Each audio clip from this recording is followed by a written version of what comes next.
Tanti paura, questa è 5-6 persone, è tutto alto 1,90 m. Un'aggressione violenta quella subita da Yang Xiong-Xing, barista di origine cinese naturalizzato italiano che da 30 anni vive in Veneto. Nel suo bar, in centro a Cadoneghe, la scorsa sera un gruppo di stranieri si è presentato nel locale verso mezzanotte chiedendo di andare al bagno. Uno era indisponibile perché, vista l'imminente chiusura, era già stato lavato, l'altro invece era occupato. Lui entra a un altro bagno, il bagno non è già ancora chiuso, dentro c'è occupato.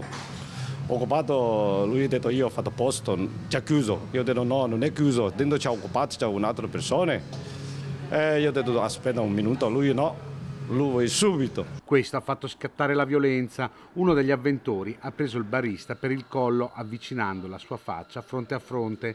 Poi gli ha pestato un piede dove, pochi giorni fa, il 48enne era stato operato. Xiong-Xing ha gridato dal dolore, ha provato a reagire ma un altro ragazzo arrivato da dietro lo ha immobilizzato e gli è stato sferrato un pugno in faccia.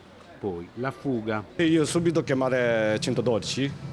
Dopo è arrivato 2 macchine 112 di carabinieri, è passato qua, già scappa via quel ragazzo. All'arrivo dei carabinieri il barista ha mostrato i filmati delle telecamere del locale. Viste le sue condizioni, gli uomini dell'arma hanno chiamato un'ambulanza. Io sono andato all'ospedale, paura, prima non è fermato tanto bene, capito? Ci vuole controllo tutto.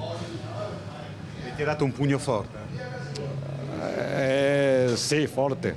Yang ha già provveduto a fare denuncia ai carabinieri. A lui è arrivata anche la solidarietà del sindaco Marco Schiesaro, che in una telefonata ha sottolineato come eventi come questi non devono mai accadere.